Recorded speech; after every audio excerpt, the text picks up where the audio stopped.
Hey guys, what's going on? Back again with another video. A couple days ago, I uploaded a video talking about an article that reported on Ken Levine and his new game that it's not going too well, and I gave my opinion on it, pretty much saying that there's a lot of trolls on the internet, and the unfortunate truth is now that trolls probably get the most attention on the internet.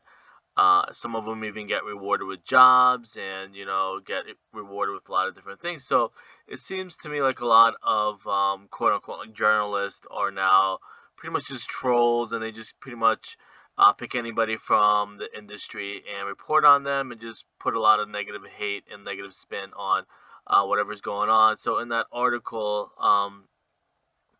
which was a Bloomberg article, the person that wrote the article just pretty much said a lot of negative things about Ken Levine, how, he's taking too long to make the game, and he's a really bad boss, and he's too controlling, and he micromanages, and puts a lot of negative, like I said, negative spin on a lot of stuff that's going on that goes into making video games. And video games traditionally take a long time to make, anyways, and just goes to show too, on the flip side of the coin, when some studios pump out games year after year, people hate on that. So again, they could never win because everybody always puts like a negative spin, or begins to be like toxic in the video game industry and stuff like that. So, and I did mention, I don't know if I mentioned it exactly last time, and I'm just kind of recapping what I talked about last time. That the unfortunate truth again is that people just put a negative spin on anything, and um, if the person that wrote the article, who's pretty much, like I said, a professional troll, I guess I'll put it that way. If that was one of his bosses, obviously, he wouldn't, say the stuff that he did.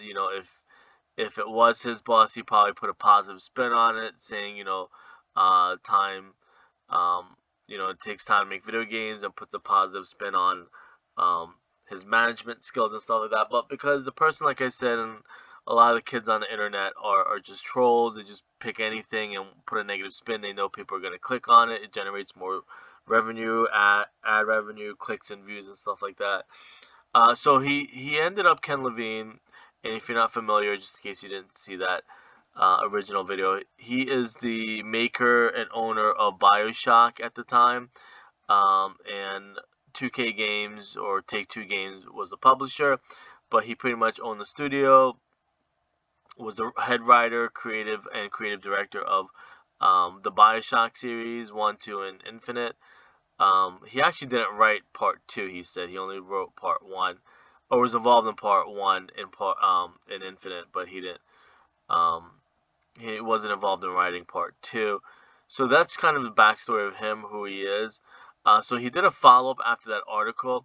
He didn't, which I recommend. And the thing with trolls, like I said, they need that attention, because if you write 20 different trolling articles or make 20 trolling YouTube videos, nobody sees it or nobody reports on that, then it'll go nowhere. So it's good that Ken Levine uh, indirectly referenced the article without giving names and anything like that, because that's what trolls need. If Ken Levine, mentioned that person's name, then the article would get more clicks and views, and it's kind of like a virus, and they're pretty much like trolls, and like I said, like pretty much like trolls. They just need that attention. It's kind of like the class clown. So the person that wrote the article, I'm glad that Ken Levine didn't give him the attention that he is craving or wants. So in the article, I'm just kind of recapping what the article, I mean, what the podcast, because he ended up doing, Ken Levine did a podcast and talked about the article indirectly. So I'm glad what he did, and I want to kind of like support what he said in the fact that, and I mentioned it myself, it's kind of, he didn't say this, but I said, it's like a generation gap.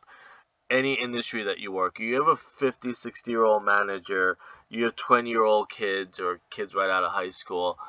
They don't know what they're doing. They think that they know what they're doing. They think they're the best. They have this ego, a narcissistic ego, that at 18 years old, 20 years old, or 22 years old, right out of college or whatever, they think they know everything. They think they're the best at everything.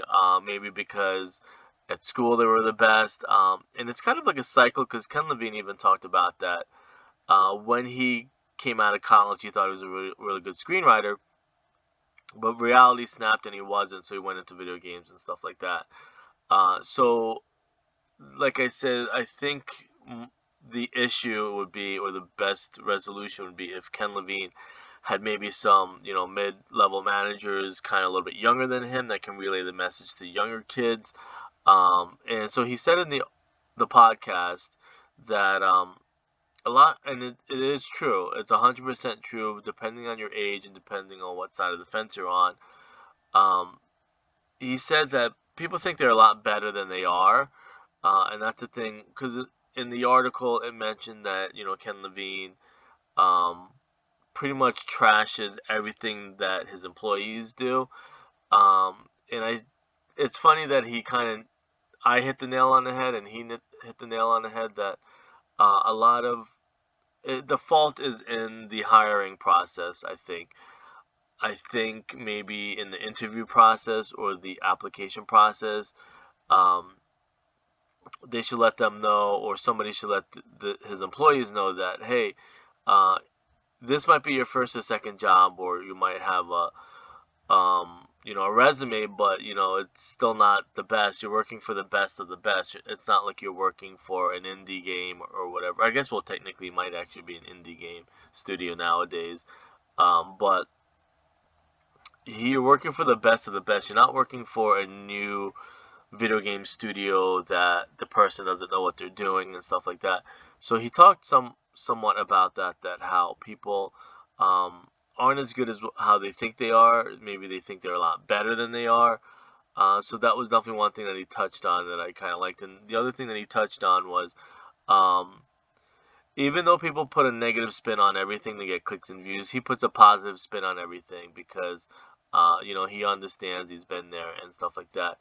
He himself could have put a negative spin on the article and bash the person that ran the article or wrote the article and stuff like that. But it's kind of smart of him to put a positive spin on everything because that kind of cancels out what the person's trying to do. Like I said, you go on YouTube, you go on Twitter, everything people do nowadays is just to be negative, to get attention and get the mob mentality and get people to agree with them. You could pick anything that's popular, either being Coke or or an iPhone or Xbox or PlayStation, and put a negative spin on it. And because people aren't happy with their personal lives, they're gonna agree with you. Most people aren't happy. There's only a few successful people in life. Most people are still struggling from day to day. So obviously, people are gonna agree with you. If you make a movie, you can make a movie, depending, if you want it to be a negative movie, people are going to agree with it and stuff like that. So those are a couple of things that he talked about. But if you want to check out the full podcast, I have nothing to do with the podcast. I'm not like technically promoting it. I'm just happy that Ken Levine ended up speaking his mind and giving his side of it. Again, the truth is it's a generation gap. A lot of kids, even if you go to McDonald's, there's some kid at the cashier or whatever. I probably shouldn't throw McDonald's under the bus, but whatever place you go, even if it's a minimum wage job, and you walk in there in your Ken Levine, people are going to think they're better than you regardless of what they're doing, and that's the unfortunate truth. Not to saying that he's hiring McDonald's level people, or cashier level people, but and not to say that all cashiers are not smart people, but like um, that's the thing. The unfortunate truth, some kids today, they think they're the best and they really aren't. I mean, you might think that you are. You might, and there's a saying which I'm gonna sum it up with that.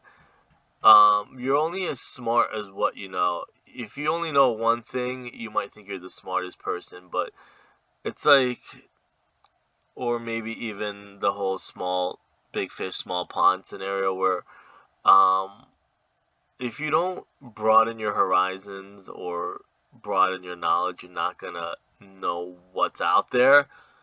You only think you're smart because you only know one thing, but when you think about it let's say even like ironically like stars in the sky, you might know one or two stars or three, a cluster of stars or one universe or one galaxy, and you might know that galaxy perfect, but then you think about it, there's an infinite amount of galaxies out there. So that's the unfortunate truth. Is like again, kids think they're the greatest, but you have no idea what's really out there. You only know a small percentage of what's out there. Because the truth is, you would want somebody like Ken Levine to micromanage you because he's the best of the best. Why wouldn't you? It's like, would you rather have Michael Jordan coaching you, making you the best person, or somebody who doesn't know what the heck they're doing? And that even happened to Michael Jordan, ironically enough. There's young players that didn't want, that thought they were better than Michael Jordan. It's like, that's crazy. That's never gonna happen, no matter what spin you put on it. So, anyways, you should probably check out the podcast. It's pretty cool. But that pretty much sums it up. I'll see you guys.